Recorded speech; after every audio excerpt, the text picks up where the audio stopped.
Mi esposo me humilló y me abandonó, pero jamás imaginó que yo llevaba en el vientre a su heredero. Hola amigos, esta historia pertenece al canal Umbral Corporación en TikTok. La noche que cambió mi vida para siempre empezó con una cena familiar que yo había preparado con todo el amor del mundo. Quería agradar a mis suegros, demostrarles que era digna de llevar su apellido. Pasé horas cocinando, arreglando la mesa, eligiendo cada detalle, pero cuando entré al comedor, una mujer desconocida ocupaba mi lugar al lado de Alejandro, mi esposo. ¿Quién es ella?, pregunté desconcertada. Nadie respondió. Fue su padre quien rompió el silencio. Es la nueva esposa de mi hijo. Sentí que el mundo se me venía abajo. Alejandro me miró por primera vez en toda la noche y soltó, con voz fría: Tina y yo nos casaremos en 2 días. Está embarazada de mi hijo. Tú no puedes tener hijos, y eso basta para sacarte de mi vida. Me negué a firmar los papeles del divorcio que me lanzó sobre la mesa. Fue entonces que su madre, Emilia, me abofeteó sin piedad. No bastándole con eso, me tiró al suelo y me golpeó una y otra vez, mientras Alejandro, el hombre que juró protegerme, miraba en silencio. No movió un solo dedo para detenerla. Esa noche me echaron de su casa como si fuera basura. Llovía con fuerza, pero me quedé frente a la puerta, empapada, esperando que saliera a buscarme. Nunca lo hizo. Me desmayé por fiebre y desperté en el hospital. Una enfermera se acercó y me dio una noticia que me dejó sin aliento. Está embarazada. Señora, tiene 5 semanas. La mujer que según él nunca podría darle un hijo,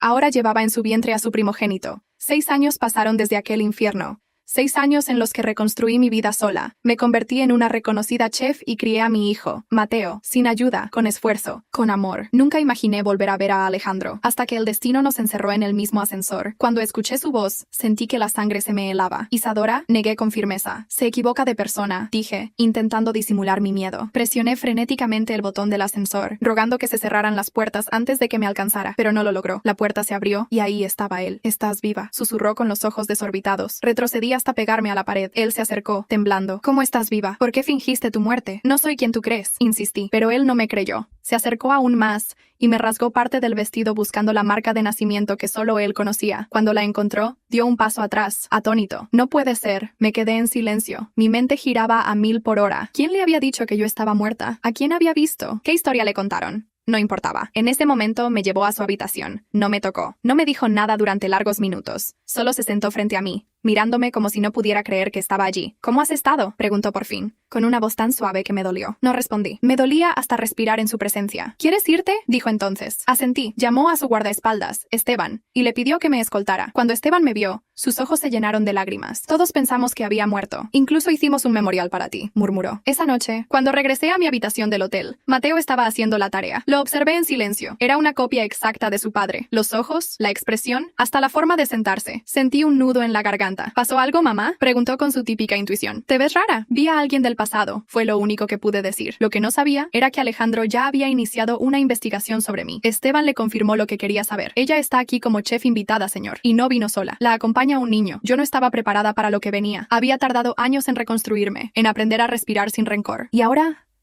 ahí estaba él, Alejandro, en carne y hueso, parado frente a mí. De nuevo. Su voz me perseguía en sueños rotos que fingía haber superado. Isadora, dijo casi sin aliento. Mi cuerpo reaccionó como si el tiempo no hubiera pasado. Retrocedí, queriendo desaparecer. Él dio un paso hacia mí. Estás viva, repitió, como si aún no pudiera creerlo. Se equivoca de persona, intenté repetir, con voz firme. No mientas, tienes la marca, yo la vi, no puede ser coincidencia. Apreté los labios. Maldita marca, maldita yo por no haberla borrado. Recordé sus dedos sobre mi piel cuando aún me decía que me amaba. ¿Por qué fingiste tu muerte? ¿Dónde has estado todo este tiempo?, insistió. No te debo respuestas, escupí, sintiendo cómo las manos me temblaban. ¿Tienes un hijo? Su voz cambió. Era más grave, más urgente. No sé de qué hablas, dije, firme, pero fue inútil. Esteban, leal como siempre, ya le había dicho todo. Mi escolta dice que viniste con un niño. ¿Es mío? El dolor me atravesó como un cuchillo. Tú no tienes derecho a preguntarlo, grité. Después de lo que me hiciste, después de dejar que tu madre me golpeara como si fuera una delincuente, no tienes ningún derecho. El ascensor se detuvo con un zumbido seco. Salí corriendo, sin mirar atrás, con las lágrimas al borde del rostro. Crucé el pasillo hasta mi habitación. Cuando abrí la puerta, Mateo estaba allí, sentado en el suelo, resolviendo un rompecabezas. ¿Mamá?, dijo con su vocecita dulce. ¿Estás bien? Sí, amor. Solo vi a un fantasma.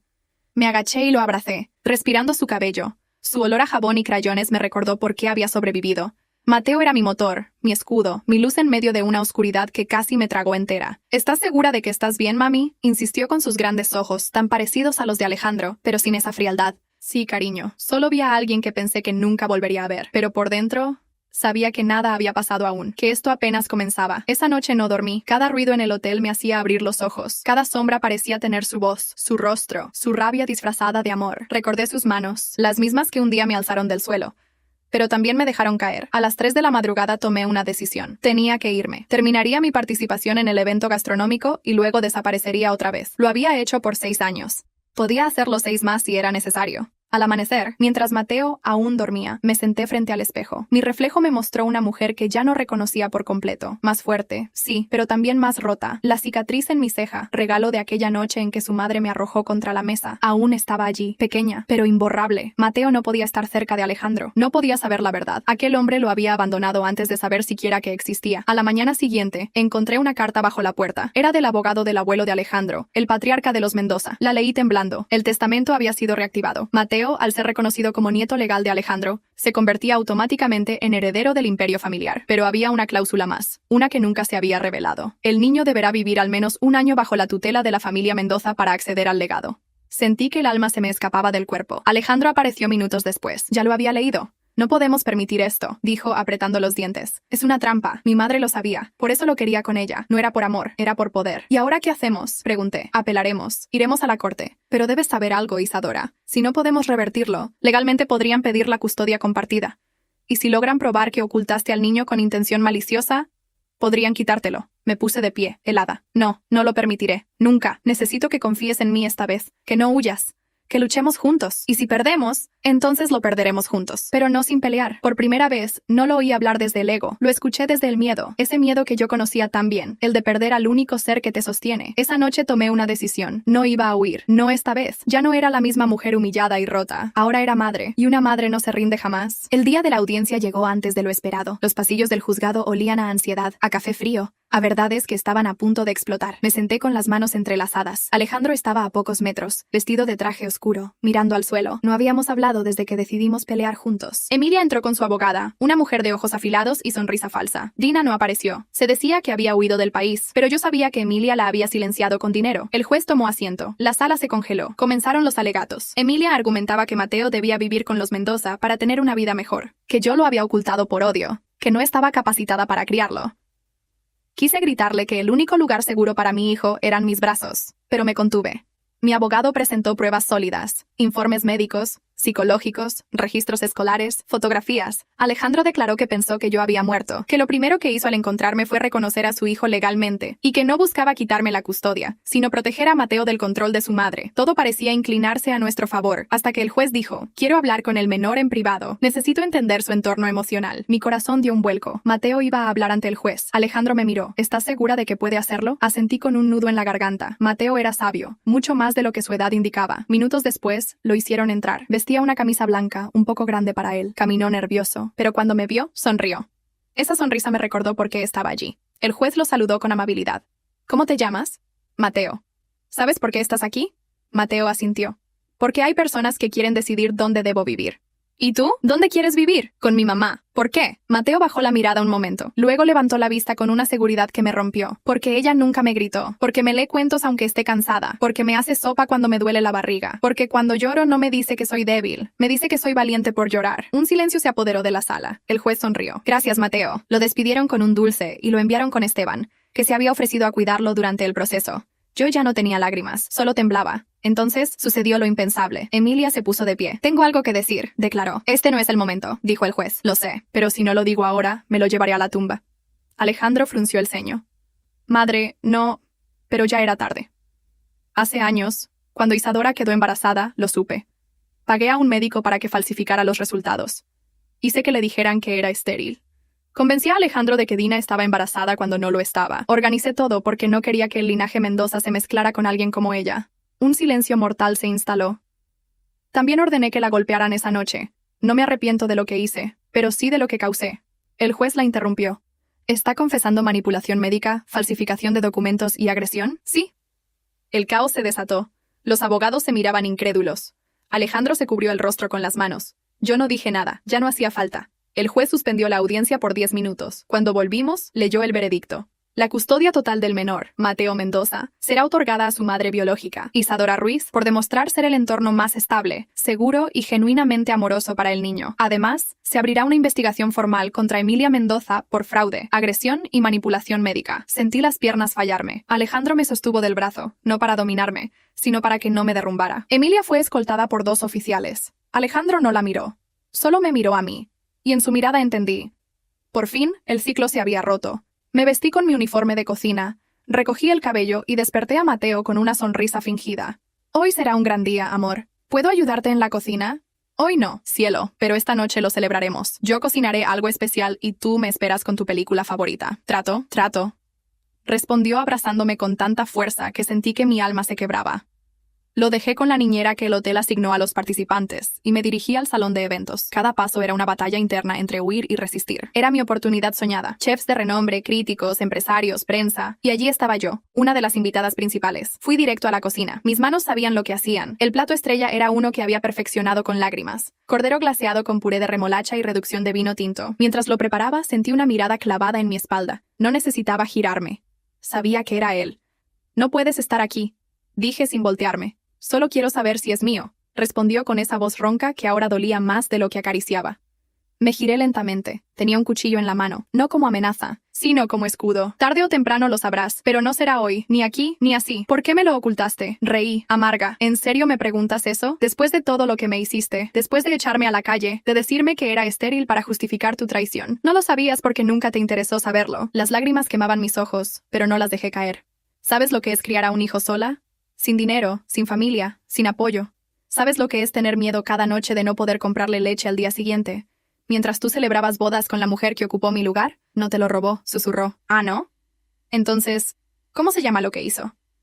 Presentarse en una cena familiar, sentarse en mi silla, anunciar su embarazo, y tú quedarte en silencio mientras tu madre me golpeaba. No dijo nada. Solo bajó la cabeza. Esa noche me morí, Alejandro. Literalmente. Pero el hospital me devolvió la vida.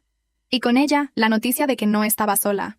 Llevaba una vida dentro de mí, tu hijo. Sus ojos se humedecieron por primera vez. Quiero conocerlo, dijo, casi sin voz. No es tu derecho, respondí firme. Lo perdiste cuando me dejaste tirada bajo la lluvia, como si fuera una cualquiera. El ascensor que lo trajo a mí 6 años después se volvió insignificante frente a esa verdad. Alejandro retrocedió. No insistió. Se marchó como una sombra derrotada. Pero yo sabía que no sería la última vez. La presentación fue un éxito total. El jurado elogió cada detalle. Me entregaron una medalla simbólica y una invitación para abrir mi propio restaurante en Madrid. Todos aplaudían. Las cámaras brillaban, pero yo solo pensaba en una cosa. Él sabía que Mateo existía. Esa noche, al volver a la habitación, Mateo dormía con su osito de peluche. Me acosté a su lado y lo abracé. Le susurré que todo estaría bien, aunque ni yo misma lo creyera. Después del juicio, el mundo pareció quedarse en silencio. No había gritos, ni amenazas, ni juicios por enfrentar, pero tampoco había paz. Solo una calma tensa. Como si el alma supiera que todavía quedaban cicatrices por cerrar. Mateo volvió a dormir tranquilo. Retomó sus clases en línea, sus juegos con trenes, sus preguntas antes de dormir. Pero yo seguía sintiendo el peso de 6 años de soledad, de miedo, de heridas. La ciudad me asfixiaba. Las cámaras seguían frente al hotel. La prensa quería titulares, fotos, lágrimas frescas. Pero yo solo deseaba desaparecer.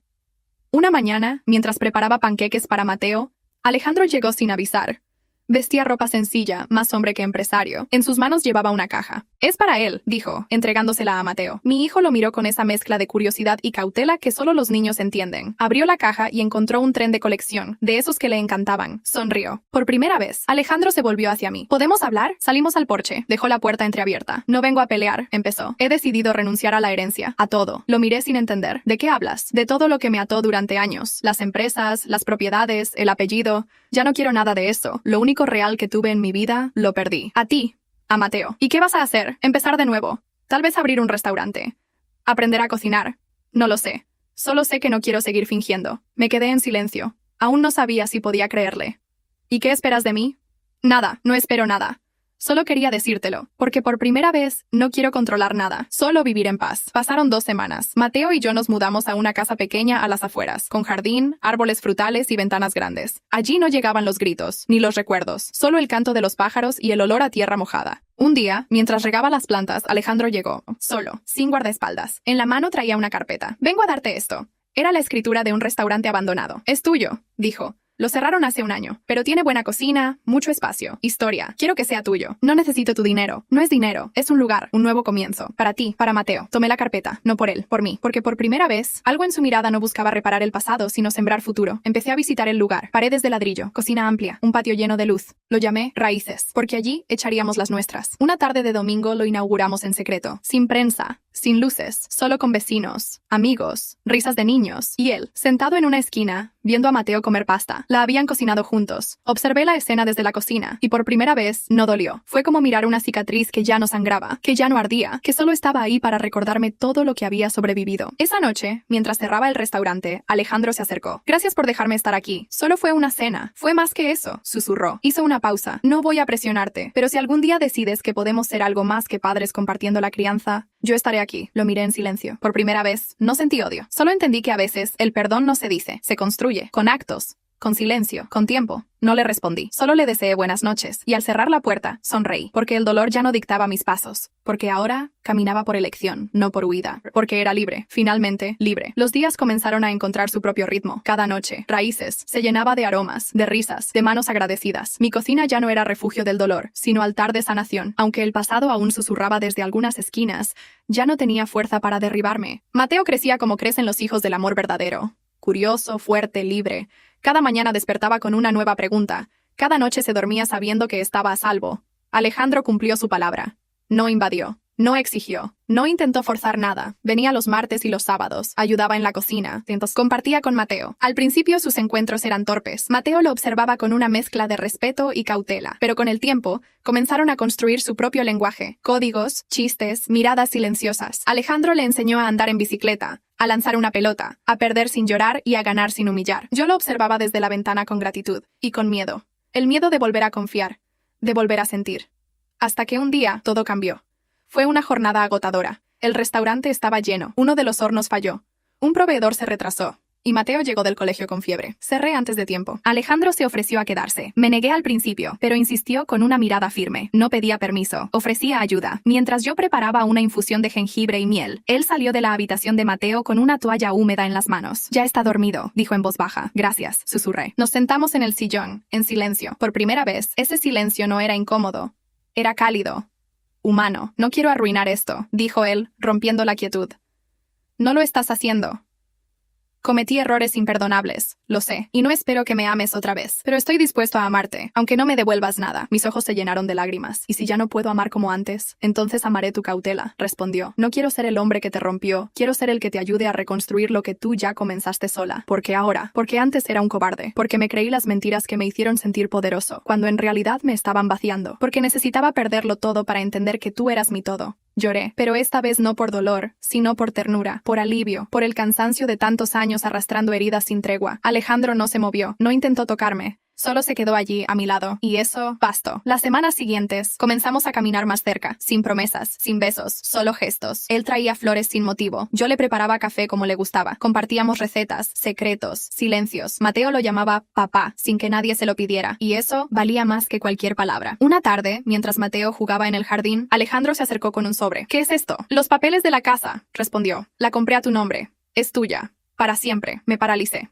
Alejandro, no es un regalo, es una forma de decirte que aquí estás a salvo, que no te voy a echar nunca, que, aunque un día decidas que no me amas, yo seguiré asegurándome de que tú y nuestro hijo tengan un hogar. Abrí el sobre. Las escrituras decían Isadora Ruiz, sin apellidos añadidos, sin condiciones. Gracias, fue lo único que logré decir. Esa noche, mientras cerrábamos el restaurante, Mateo nos miró a ambos y dijo, quiero que vivamos juntos, como familia. Nos quedamos helados. ¿Dónde escuchaste eso? Le pregunté. No lo escuché, lo siento. Alejandro se arrodilló frente a él. Tienes razón, dijo con voz firme. Somos una familia, a nuestra manera, a nuestro ritmo, pero lo somos. Mateo sonrió y nos abrazó a los dos, y en ese momento, algo dentro de mí se rompió, pero no de dolor, de amor, de verdad. No había castillos, ni anillos, ni votos frente al altar, pero había algo más fuerte, reconstrucción, un hogar, un nuevo comienzo. Desde aquel día, las paredes de Raíces dejaron de contar historias del pasado y comenzaron a escribir futuro. La luz del otoño entraba por las ventanas grandes, bañando la cocina de tonos dorados. Todo olía a hogar, a calma, a pan recién horneado y promesas silenciosas. En una de las mesas del fondo, niños reían. Una pareja se tomaba de las manos junto al ventanal. En la cocina, Mateo mezclaba ingredientes con la lengua fuera, concentrado encontrado. Para él, cocinar era su forma de hablarle al mundo. Alejandro lo observaba desde la barra, con los brazos cruzados y una sonrisa honesta. Ya no había culpa en su rostro, ni arrogancia, solo amor, presente. La escena era sencilla, pero para mí era el final de una guerra. Una guerra que no elegí, pero que tuve que pelear, que sobreviví, que gané. Caminé hasta la mesa donde descansaba mi cuaderno de recetas. Lo abrí por una página en blanco y escribí: esta casa no nació de ladrillos,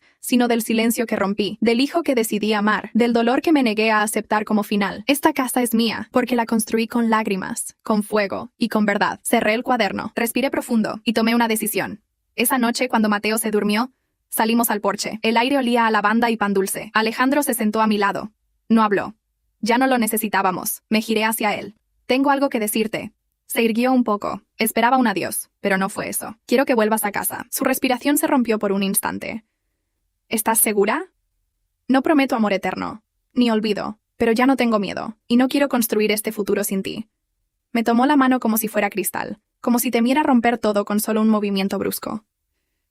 He esperado tanto para escuchar eso. Susurró. No me agradezcas. No lo haré. Te lo voy a demostrar. Al día siguiente regresó con una maleta pequeña. No trajo trajes, ni joyas, ni relojes. Solo una muda de ropa, una foto antigua nuestra y una caja de madera. ¿Qué hay ahí? Pregunté. Recuerdos de cuando pensé que no volvería a verte. La abrió. Dentro había una servilleta arrugada con mi firma, una cucharita de nuestro primer café, y una nota que decía: cuando pierdas todo, recuerda quién eras. No lloré, porque ya no era dolor, era verdad. Con el tiempo, Alejandro no se convirtió en un príncipe, pero sí en un padre. En un compañero, en un hombre que aprendió a freír huevos sin quemarlos, a doblar ropa, a leer cuentos. Mateo lo buscaba cada vez más. Le enseñaba sus dibujos, lo llamaba para jugar, para correr, para construir castillos de cartón en el patio. Y yo dejé de tener miedo de volver a romperme, porque entendí que lo peor ya había pasado, que sobreviví al abandono, a la violencia, al silencio, y que ahora elegía desde la libertad, no desde la necesidad. Raíces se convirtió en más que un restaurante. Era símbolo de lo que sembramos, de lo que recuperamos. Un día, una joven periodista me entrevistó. Me preguntó: ¿qué le dirías a la mujer que eras hace 6 años? La miré con firmeza, que no era débil por haberse roto, que fue valiente por empezar de nuevo, y al hombre que te destruyó, que el amor no se ruega, pero sí puede reconstruirse, si se elige cambiar. La entrevista se volvió viral. Mi historia, que antes fue un secreto, se convirtió en testimonio. Mujeres de todo el país me escribieron, me contaron sus batallas, me agradecieron por hablar. Yo no era una heroína, solo era una madre, una mujer que se negó a ser enterrada viva. Mateo cumplió 7 años. Hicimos una fiesta en el jardín. Alejandro cocinó hamburguesas. Yo preparé un pastel de chocolate. Cuando apagó las velas, pidió un deseo: que mamá y papá estén siempre conmigo, así, juntos. Nos miramos, y supimos que ese deseo ya estaba cumpliéndose. Esa noche, mientras recogíamos globos y platos vacíos, Alejandro me abrazó por detrás. ¿Sabes algo? ¿Qué? Creo que todo lo que pasó, por horrible que haya sido, nos trajo exactamente hasta aquí. Apoyé la cabeza en su pecho. No, nosotros nos trajimos, con cada herida, con cada elección, porque al final, esta no era solo una historia de traición, ni de venganza, ni de justicia. Era la historia de una mujer que no se rindió, de un hombre que eligió cambiar, y de un niño que les enseñó a los dos lo que realmente significa el amor. Una herida que se volvió raíz, y una raíz que finalmente encontró su hogar.